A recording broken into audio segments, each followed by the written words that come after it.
Cooperative is a business owned by the people who use it. It offers people who have not very many resources an opportunity to pool those and conduct an economic activity that benefits them. It makes something happen that needs to happen, and it does it in a way that people feel really good about what they're doing. And I think cooperatives right now could be the best thing that could really happen to this country.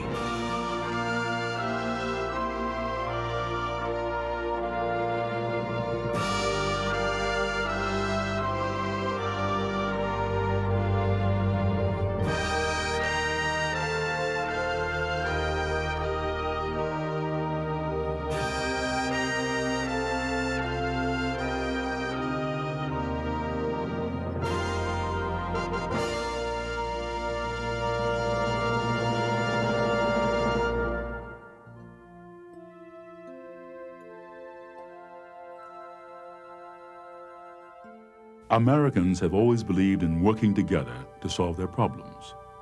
That's the whole idea behind a cooperative. I'm James Earl Jones. A cooperative is a unique kind of organization that is member-used and member-owned. Today, more than 100 million Americans belong to cooperatives, and the number is rapidly growing.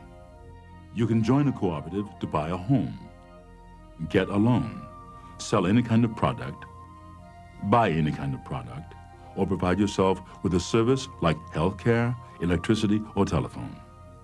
Cooperatives come in all shapes and sizes, from the Associated Press to this food buying club. We're going to tell you more about cooperatives in this program. We'll show you how they work, what they've done, and how you could benefit from belonging to one.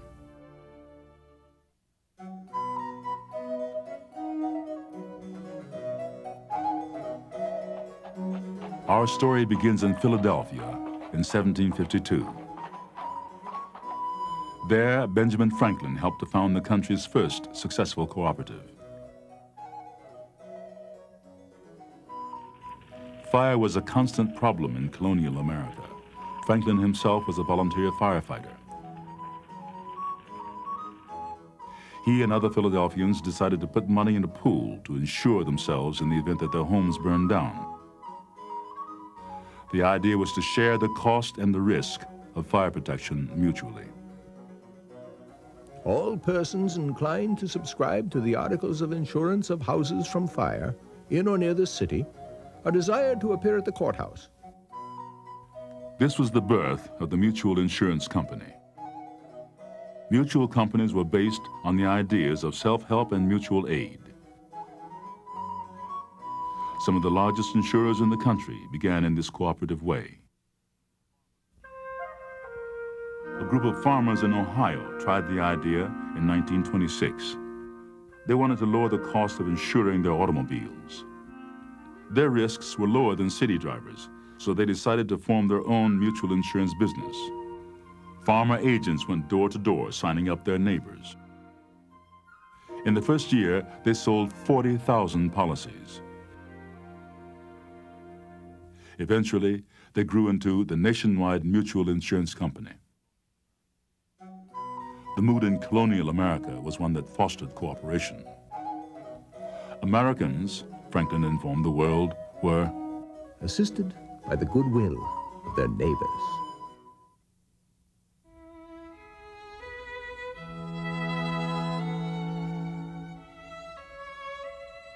In 1844, in a place called Rochdale, England, a group of 28 tradespeople formed the Rochdale Equitable Pioneers Society. They opened a shop on a street called Toad Lane. Members invested their money, their time, and their energy and opened the first consumer cooperative. Their goal was to provide themselves with their basic human needs. As their business grew, they developed a set of working principles that have been practiced by cooperatives for more than 150 years. Cooperatives are owned and democratically controlled by their members. Goods and services are sold to members at the least possible cost. And if the co-op makes a surplus, the surplus is returned to members based on the amount of business they did with the cooperative. The fame of the Rochdale pioneers comes not from what they did, but the way they did it. They worked together so that not one, but all could benefit.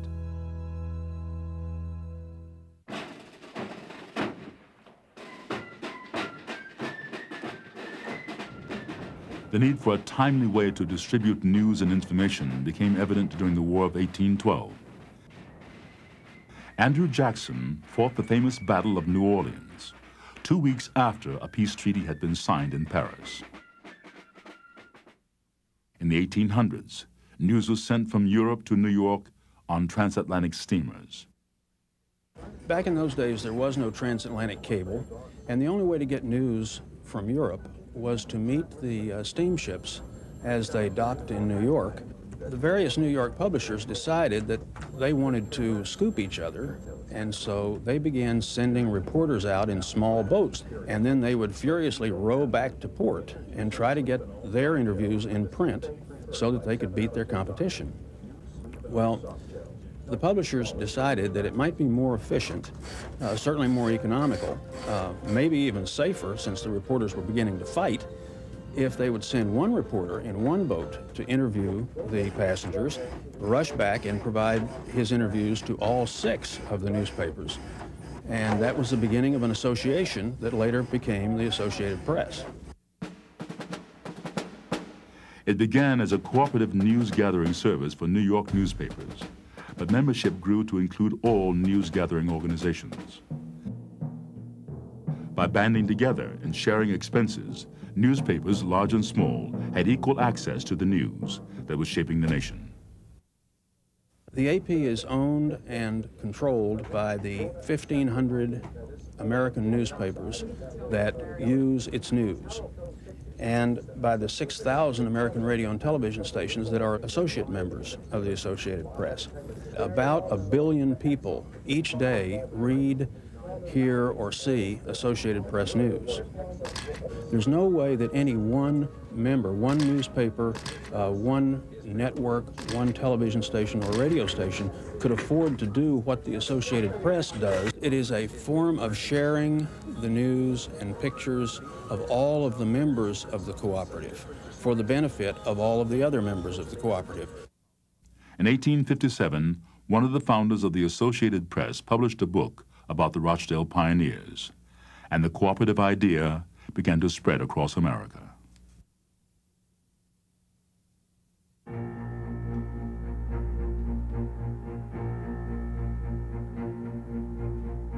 No example of cooperation is more illuminating than the way American farmers banded together to improve their lives and the abundance of our food supply.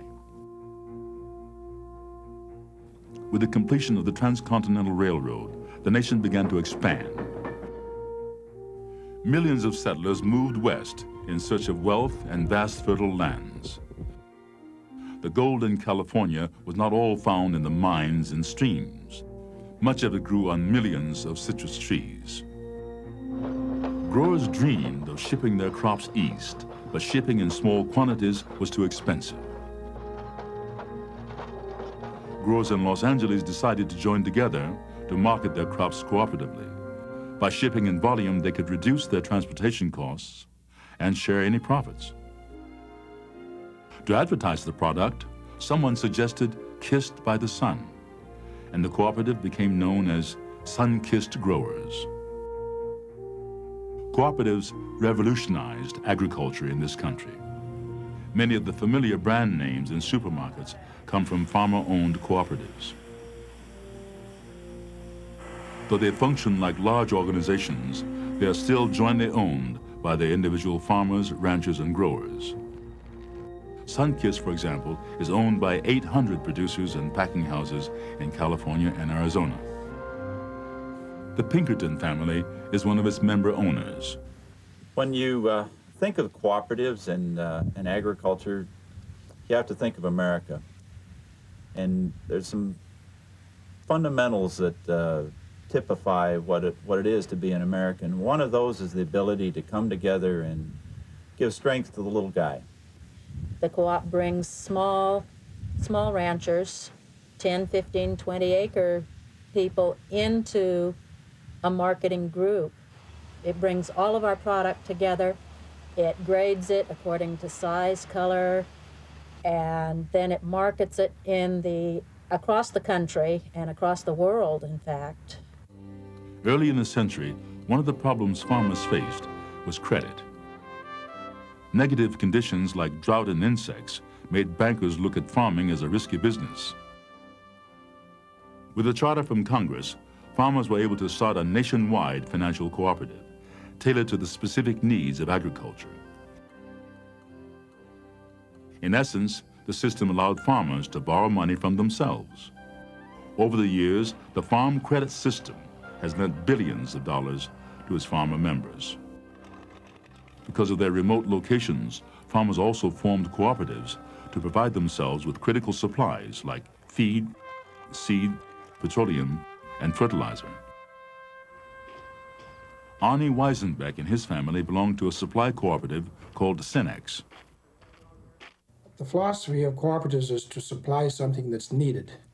And if there is a need in a small town, probably the hardware is pulled out, probably various other suppliers didn't feel there was an economic base in a small community. This is where the cooperatives come to play, and they supplied this for the smaller communities. Cenex began during the Great Depression, when rural people had difficulty getting petroleum products. Farmers in Minnesota joined small fuel co-ops to purchase gasoline and oil in bulk. Today, these small co-ops have grown into a $2 billion business that includes refineries, a pipeline network, and oil exploration teams. Cenex furnishes petroleum and other agricultural supplies to more than 300,000 farmers and rural people in 15 different states. What this really means is that Terry Weisenbeck can get fuel delivered to him in the field when he needs it. Chris Weisenbeck gets equipment for his dairy business and up-to-date agronomic information. And the Weisenbeck farm and family can stay in operation. These farmers that started cooperatives in the late 1800s and early 1900s were not wealthy farmers. They were not people that had a lot of money. They were working people, working the land. And from joining together in these economic activities in the form of cooperatives, they improved the well-being of themselves and their children to the point that today's American agriculture can be considered a prosperous business.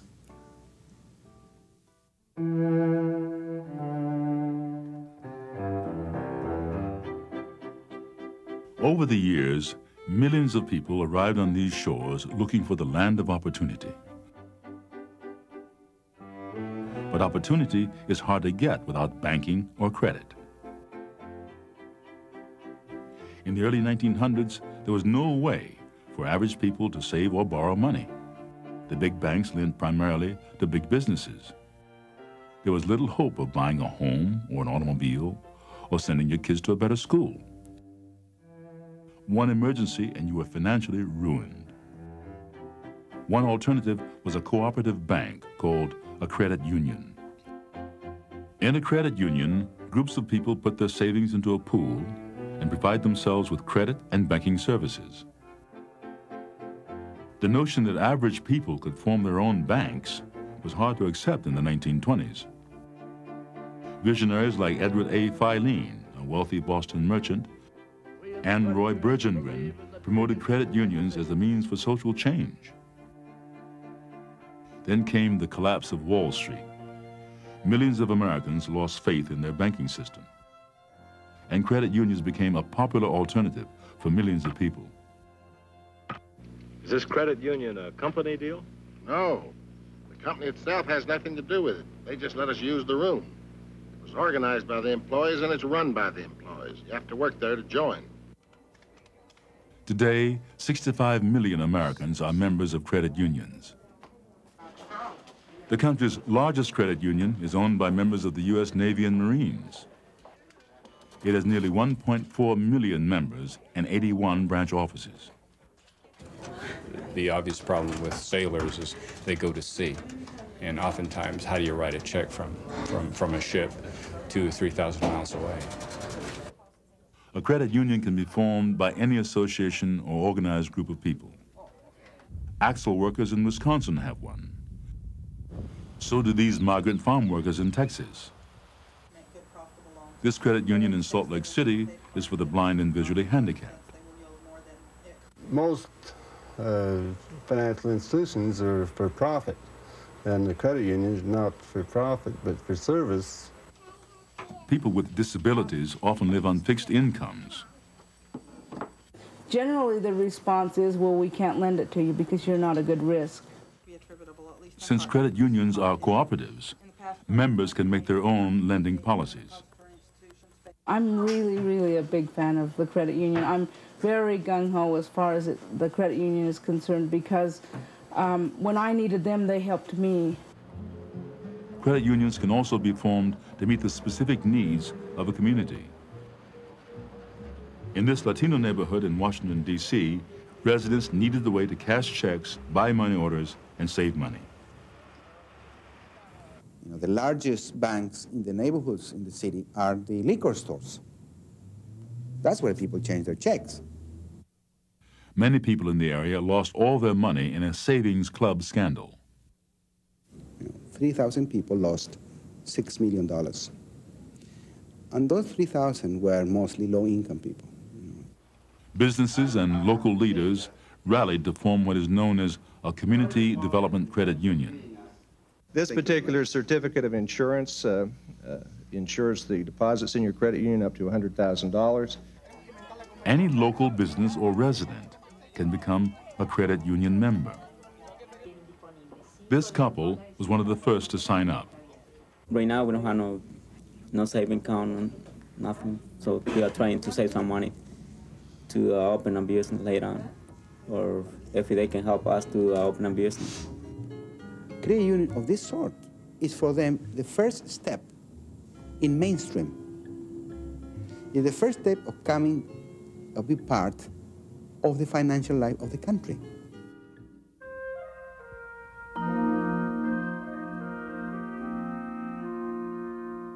When Franklin Delano Roosevelt was elected 32nd President of the United States, he promised a new deal for all Americans.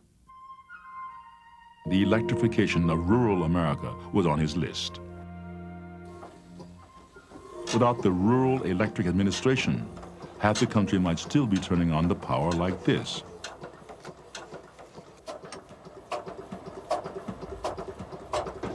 This diesel generator is a far cry from the electric service that most of us have come to expect. As you can see, it's a bother. It's a kind of a headache in a way. It's done a job, but it's expensive. But running power lines to the remote valley where Werner Glenn and his wife Wendy live would be even more expensive.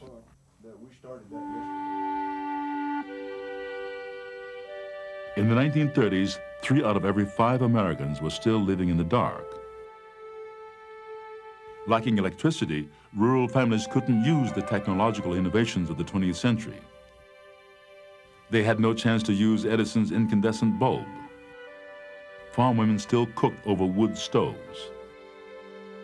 They pumped and carried water by hand.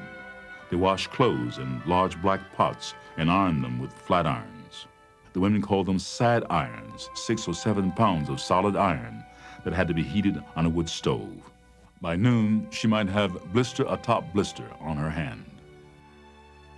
Private power companies thought that running power to rural parts of the country could not be profitable. Farmers knew that if they pooled their resources, they could provide electricity for themselves. The effort involved a unique arrangement between the U.S. government and hundreds of rural electric cooperatives. There are no private investors, no profit making. You don't risk any cash yourself except a small membership fee. You get power at cost. When the loan from the government to your cooperative is paid back through your electric bills, you and your neighbors will own your own electric system, your own lines. Taking electricity to farms and towns was one of the most successful organizing campaigns in the history of the country. The sign-up teams found it better to have farm women present when they talked about the benefits of electricity because it made such a difference in their lives. A man giving witness in a rural Tennessee church said, "The greatest thing is the love of God in your heart. And the next greatest thing is electricity in your house." The Glens finally entered the 20th century when the members of a local rural electric cooperative voluntarily agreed to take a raise in rates in order to run electric lines to the Glens and other families in their valley. It's really nice to be able to use the appliances that we've gotten for wedding gifts that we've had stored away for 30 or 31 years. And it's amazing the things that we have taken for granted that we can't do. Our clocks never ran right. They never kept good time. And my dishwasher wouldn't work if something else was on. The overloads would kick off and I'd come in the morning and the dishes wouldn't be clean. It's just a totally new way of life for us here. I tell you what, when this power line came in, you see going down through there, it was a star in our night. That's all there is to it. The rural electric system is exploring new ways to bring badly needed services to rural areas. One of them is water sewer systems. This is the Tona Ogden Reservation in southern Arizona. Here, utility cooperatives working with Indian Health Service financing have provided safe drinking water and wastewater systems to 51 villages. For myself, I remember my mother used to walk down a hill to fetch water from a well, which was about at least 100 yards from our home, and back and forth until she got enough water to wash her clothes. With improved electric and water utilities, the villages have now become eligible for HUD-financed housing and other community programs. We just went from house to house, signing up the customers just like folks did in the early days of the REA program. And since that time, the town of Sells here has quadrupled in size.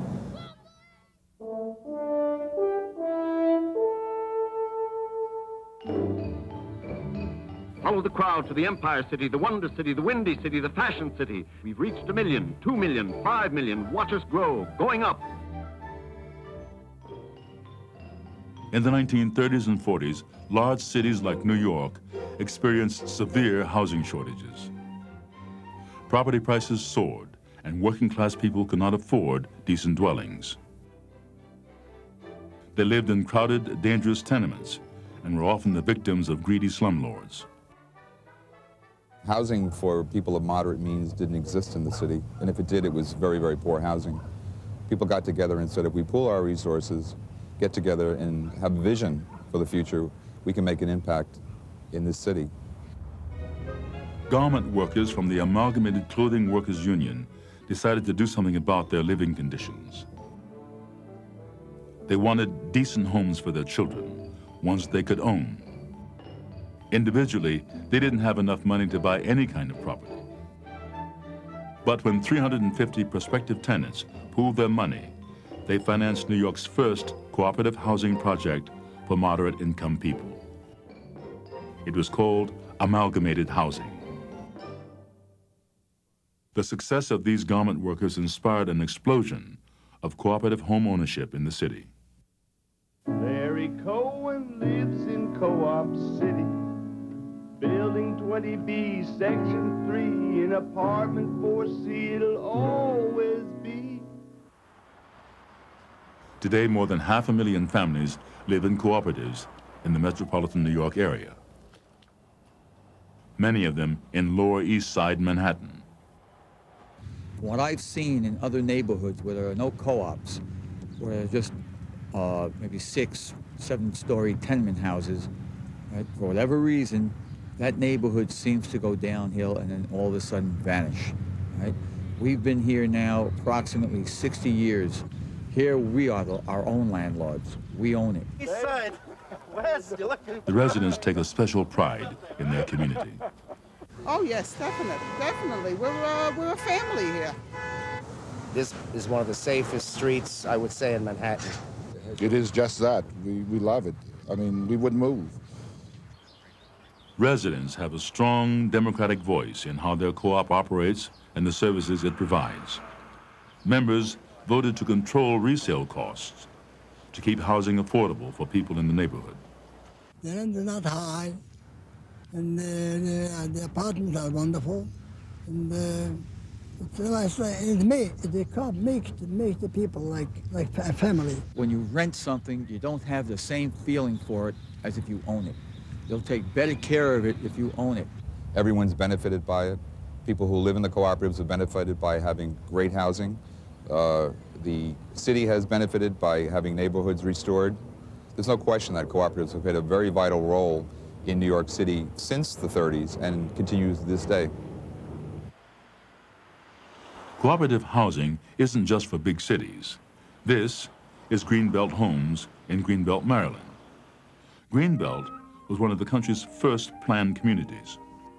It was built by the government in the 1930s as a completely self-contained city with schools, parks, even a shopping center. The federal government decided to get out of the housing business and decided to sell all the property they owned in Greenbelt. The people who lived in the 1,600 homes organized and decided that they would buy the homes and the adjacent land from the federal government, and negotiated with the federal government and took a 20-year mortgage and bought the homes and formed a cooperative and incorporated themselves. People who live in Greenbelt love Greenbelt. People that come here develop very deep roots. The main advantage of living here is that it's small, you get to know everybody, and it's relatively inexpensive. Members of the cooperative do not actually own their homes. Instead, they own a share of the housing corporation. Membership in the cooperative also provides housing maintenance. It's convenient because I can pick up the phone and say, my toilet leaks, my doorknob doesn't work anymore, and they come and fix it. Greenbelt residents use cooperatives for more than housing. There's a cooperative grocery store, a cooperative gas station, a community credit union, even a cooperative community newspaper. And this is the very heart of what makes Greenbelt such a successful community, that there's so many people working together to make their community better for all of us. Cooperative housing is common in most parts of the country. This project in Minnesota is for the elderly. I like living here very, very much. I can still live independently. If I have a problem, I know all I need to do is yell. Somebody is going to hear me. And that means an awful lot to me. Cooperative housing makes the American dream of home ownership a reality. So I moved in here 12 years ago, and you can't beat it. I wouldn't own anything else but a co-op.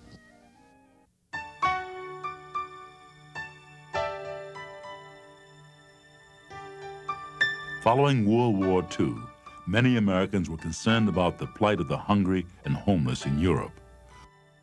Food had to be made available quickly and affordably. No single person or group could manage the enormous undertaking. 26 organizations serving in fields of welfare, religion, business, insurance, and labor brought their strength together to form one of the largest hunger-fighting organizations in the world. It was called the Cooperative for American Remittances to Europe, or CARE. C-A-R-E will act as a means for the whole country to provide a hungry person in Europe with food enough for 3 or 4 weeks. I commend it to the people of the United States. Around the world, the CARE package became a symbol of American goodwill. From its earliest days, CARE stressed the cooperative principle of self-help, giving people food to survive but also giving them tools and equipment to feed themselves. CARE has distributed more than $4 billion worth of food, medical supplies, self-help equipment, development materials, and so forth, so that it's now the largest non-profit, non-governmental, non-sectarian development organization in the world. But hardly anybody knows yet that it's a cooperative. CARE is now an international organization with projects in more than 38 countries. One of them is Somalia. In November of 1992, as many as 2,000 Somalis were dying of starvation each day. Most of them were children. He doesn't have a father and mother, they're both dead. They died? Yeah. Do you know what? They say one is he died as a sickness, the other one is the problems with bullets or something. But he doesn't know how they died. So who's going to take care of these children? For CARE. CARE distributed desperately needed food and medical supplies throughout the country. CARE agricultural specialists work with Somali farmers to help them plant their first crops in years. By March of 1993, deaths from hunger had all but disappeared. CARE is what happens when people cooperate. Shop, shop, shop away at the co-op store. Better buying, I like it more and more. I like it more and more. In the 1960s, a new generation of Americans discovered cooperation. Co-op stores became an alternative source for low-cost organic foods and supplies. The idea seemed revolutionary at the time, but consumer-owned stores started in America many years before. Miners in Ohio and Minnesota needed some alternative to the inflated prices of company-owned stores. So they formed consumer cooperatives to provide food, clothing, and hardware at reduced prices. Today, consumer cooperatives are as common as the neighborhood grocery store. This one is in Atlanta, Georgia. The store grew out of the hippie revolution in the 60s and 70s, where people wanted more control of their lifestyle. There were people that wanted to join together to buy food that was healthy. The problem was at the time there were a lot of community, corporate-owned grocery stores that were selling low-quality food at high prices. And Seven Onda was a group of people, many of them from diverse points of view, that wanted to band together and do the food the way it needs to be done, naturally and with whole foods. It's not only about food, it's about control. It's about the choices that are in the store, it's about the quality, the prices are included, but it's about control of what they've got to be able to buy. And Seven Onda offers the choice that people want. When consumers got together and organized to provide themselves with stores that sold natural food products, they were saying, we want these products in the marketplace. And if the market won't provide them, we'll organize our own stores to provide them. During the 1970s, two incomes became necessary to sustain most families, and parents began to organize cooperative child care centers. This one is in Reston, Virginia. Consumers form cooperatives to provide themselves with any needed service or product. Reston Children's Center was started because a group of parents felt they wanted to have a strong voice in where they sent their children for all-day and part-day programs. So they decided to form a cooperative. Parents began by leasing space from a local church. By 1981, membership had become so large, they decided to finance and build their own facility. The co-op atmosphere seems to have more emphasis on quality and not so much on the profit margin or profit taking. Parents elect a board of directors who hire the staff and determine the policies of the organization.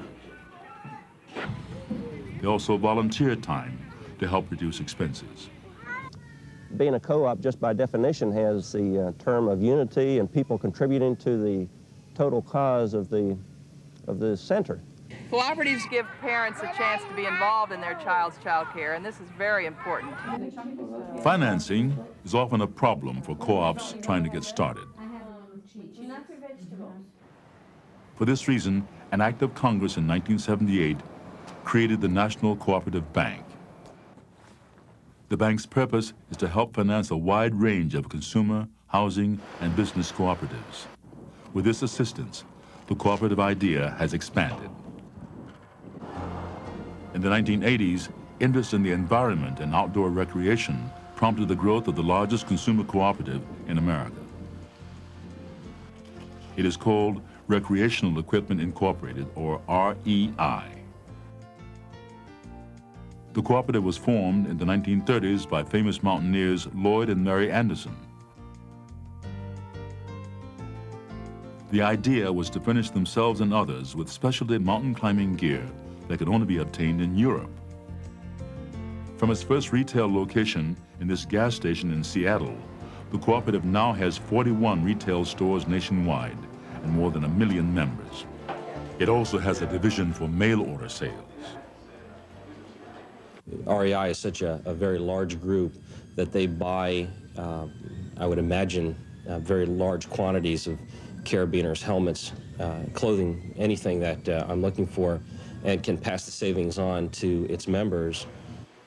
Any profits are returned to members based on the amount of regular priced products they have purchased, which I think generally tends to run about 10% of the purchases that I've made through the year.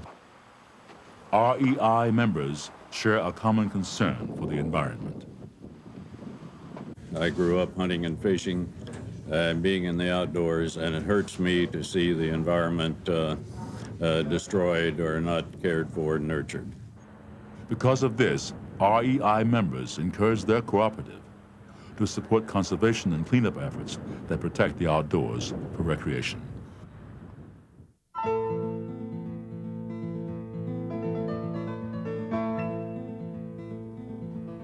Healthcare reform is one of the most critical issues in the country today. Cooperatives have been reforming healthcare for decades. The first cooperative in the healthcare industry was organized by a group of farmers in Oklahoma who couldn't afford to pay doctor bills, and the doctors were claiming their land for non-payment of bills. Farmers were being forced off the land. And a doctor organized a hospital and a clinic to provide care for those farmers, and they, the farmers themselves, invested the money and pooled the money to build this hospital. This is Group Health Cooperative of Puget Sound in Seattle, Washington. It has been a model for successful health care since the 1940s and was inspired by the Oklahoma farmers. The cooperative won the landmark court decision, making it possible to provide medical care to members on a fixed fee basis. This is known as an HMO, or Health Maintenance Organization. Doctors working on a salary at that time was not generally an accepted practice. And then we kicked it off in a different way too, and it's been the policy, the organization ever since, that it was cheaper to keep you well than it was to take care of you after you got sick. Preventive health care, that was the idea from the very beginning. What makes this group health different from other HMOs is that it's a cooperative. The consumers own the business and have a stake in controlling quality and costs. The cooperative also controls costs by encouraging prevention. Like all cooperatives, group health is a democracy. Members, through their board of directors, have a voice in the policies of the organization. For instance, members voted to cover lung transplants. They raised rates 25 cents per month to pay for it. Controlling the cost of health care is a particular concern for the elderly. This is the United Seniors Health Cooperative of Washington, D.C. I need help mostly with billing. When I get billed for something I feel I don't owe, and I can call them and they can tell me whether I do or whether I don't. The cooperative uses specially designed computer programs to analyze gaps in members' Medicare coverage. Then, with the collective buying power of 8,000 members, It negotiates supplemental insurance plans. This cooperative has helped me considerably. With one phone call, I can get all the answers I need from this cooperative. In Denver, Colorado, businesses large and small formed a bargaining cooperative called the Alliance.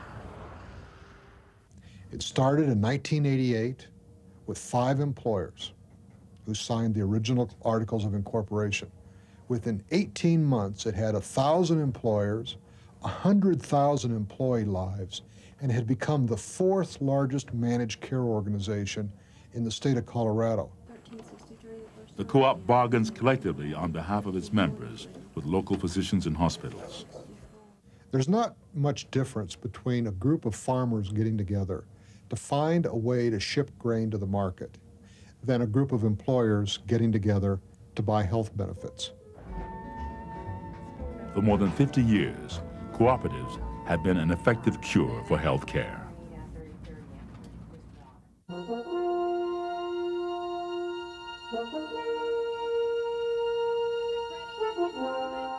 Today, the cooperative idea is alive and well and growing in America.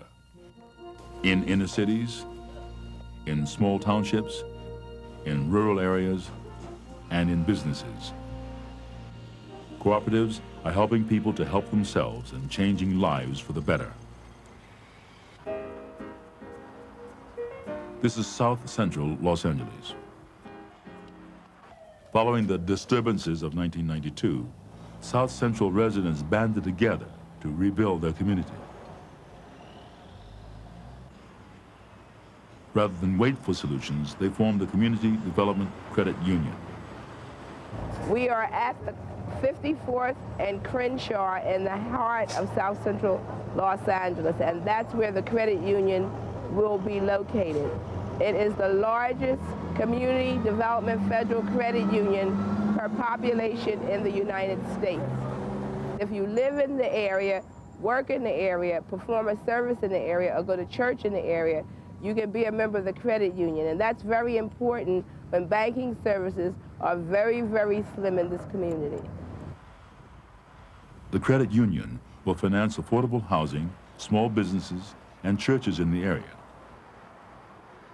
This credit union is a community development credit union, which means its purpose is to develop the community that it services. Only a few miles away, in the neighborhood of Aliso Pico, a small church uses cooperatives to create job opportunities for its people. I think the most creative thing that we've been able to put together is a thing called the Dolores Mission Women's Cooperative. It's a group of women here from the neighborhood who got together.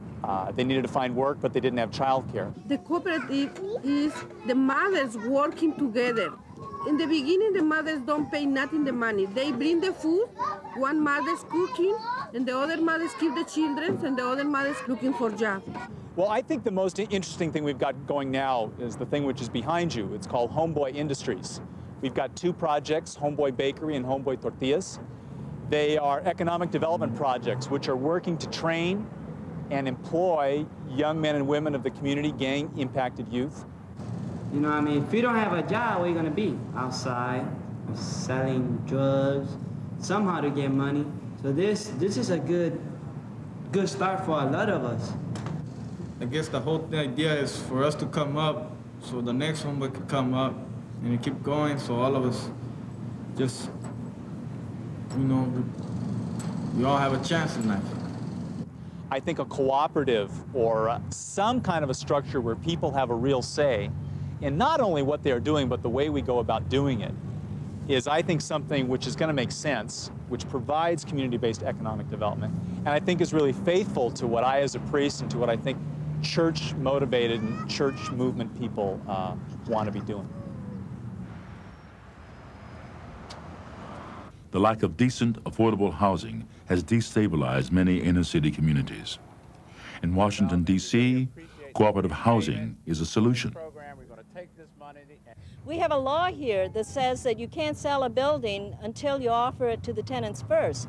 And what you see here today are a group of people who worked very, very hard a number of years ago. They cooperated in the best possible way, and they bought this building. A cooperative method of home ownership is one of the most exciting, easiest ways, really, for a person who's never been able to buy a home before to become a homeowner. If you have people who are not as strong as others as far as their credit is concerned, the strength of the group carries them through. In another D.C. neighborhood, tenants got together to form a food buying cooperative to purchase food at bulk discounts. The members are also the volunteers. They not only buy the food, they break the food down, they decide how much money they're going to spend, and also distribute the food in the evening. So it is a cooperative effort. Many communities lack access to basic health care services. Residents of East Boston, Massachusetts, joined together to create a community health care center. There were so many houses and so many people. We were just really overwhelmed by the need for services and the limitations of what we had to provide it. Working with the City of Boston and health agencies, residents were able to create a comprehensive health care facility.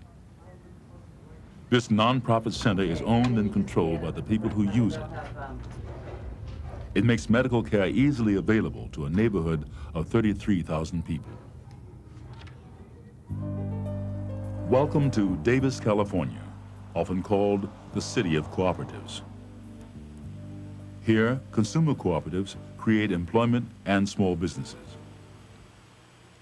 There are more than 26 cooperatives in the city. Everything from housing co-ops to child care centers. The Davis Food Co-op is the only supermarket in the downtown area. There used to be a Safeway here.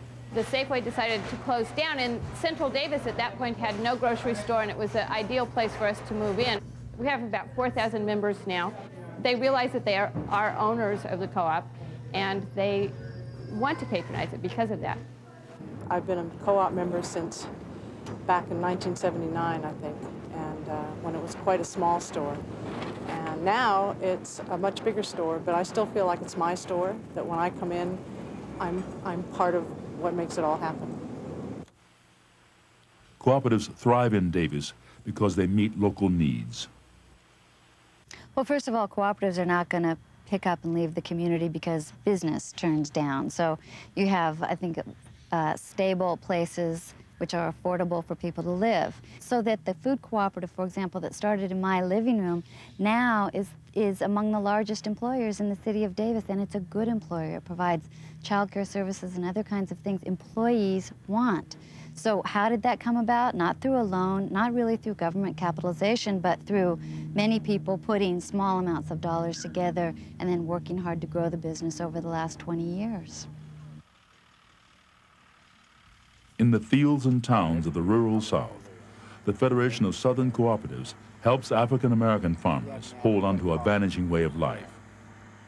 Right now, in my area here in Worth County, I can count maybe 3 or 4 black farmers in Worth County, the whole Worth County. And they holding on by 3, just like me, holding on. These men mortgaged their land when their crops failed and lost a farm that had been in the family for generations. It's rough, it's bad feeling, terrible feeling. You don't know where you're gonna go, what you're gonna do. I mean, if you ain't got no income and can't find a job, which I've been looking for, I mean, it's rough. With cooperatives, we think is a way to reverse that. And in many cases, we've saved a lot of land and farmers in rural communities by telling small landowners, you don't need to mortgage your land for a tractor. You can buy it, you know, and use it through your cooperative. 5 black farmers can come together as a cooperative unit and buy a tractor or truck and not having to mortgage their individual land. They can use it and use it collectively and market their produce, take it to market. 25 or 30 people get together as a co-op. We can buy and sell at a good market price. That's what I like about a co-op. Employee ownership is another growing form of cooperation. This is Weirton Steel in Weirton, West Virginia. Weirton has been a company town for generations. So when the mill threatened to close down, more than steel was at stake. The parent company felt that the operation could not make a profit, so it decided to downsize to a finishing company. Consequently, that meant reducing their workforce from 12,500 down to 1,500. It was either the employees buy the mill or not have a job. Exactly what it came down to. The mill was offered to its 8,000 employees for $370 million. One of the criteria for the purchase was that each of the employees give up 20% of their salary and benefits. This was their investment. With this, they became the owners of their own business. If you didn't have a steel mill, you wouldn't have a grocery store, you wouldn't have a clothing store, you wouldn't have a TV store, because everything comes from this company here, the whole valley. Small businesses can also form cooperatives. This hardware store is a member of the Ace Hardware Corporation. If we weren't a member of the ACE Cooperative, we couldn't have national advertising, we wouldn't have the kinds of benefit packages, we wouldn't have the kinds of computer equipment that we can have. Through a large group, which is over 5,000 members, that power of that group has a significant impact. Not all employee-owned companies are large. This graphic design studio in Washington, D.C. is owned cooperatively. In the business world, a lot of things have to be compromised. If you only work on your area, you don't see other people's point of view. And by become a co-op, everybody has equal input. You will force yourself to see from other people's point of view. I think that in the long run is very productive.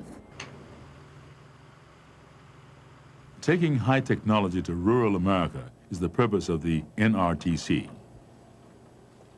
Its members are rural electric and telephone cooperatives from around the country.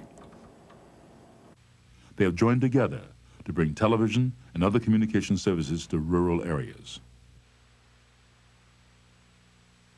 What you're seeing here behind me is a mock-up of a satellite that's going to radically alter the way America watches TV.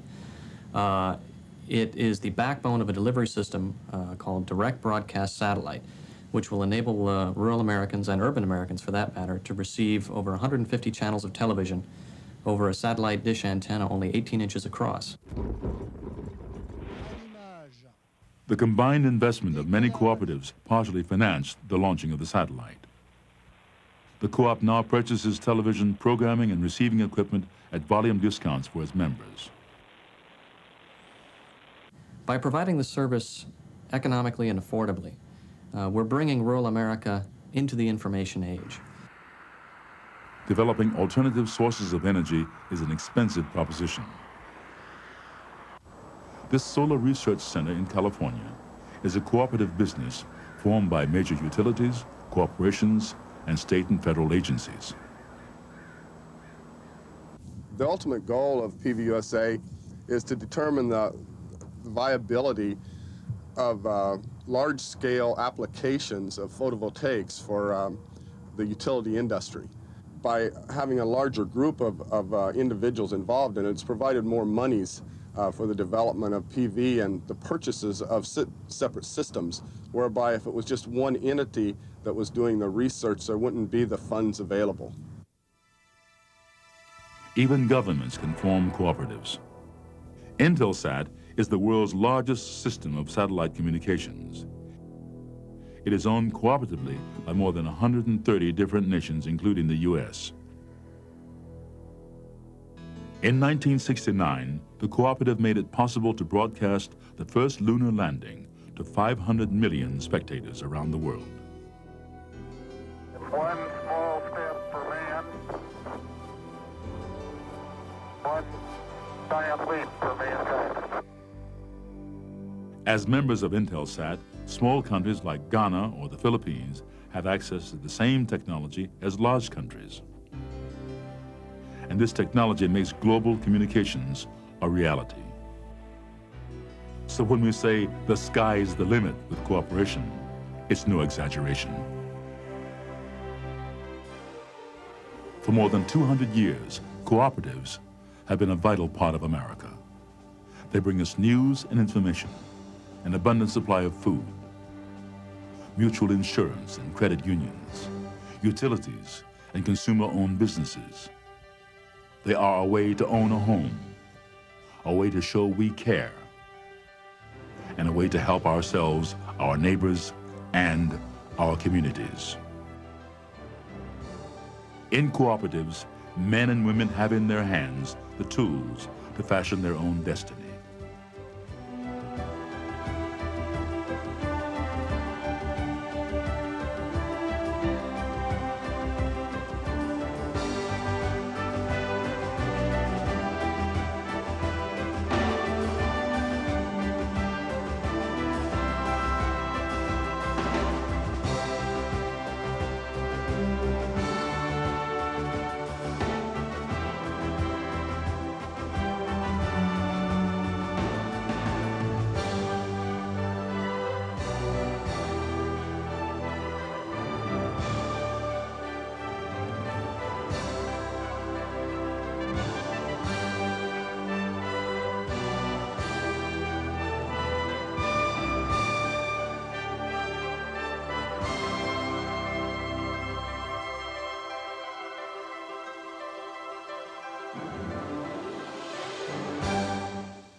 For more information on cooperatives or how to obtain a copy of this video, send a stamped, self-addressed, legal-size envelope to the National Cooperative Center, 1401 New York Avenue Northwest, Suite 1100, Washington, D.C. 20005.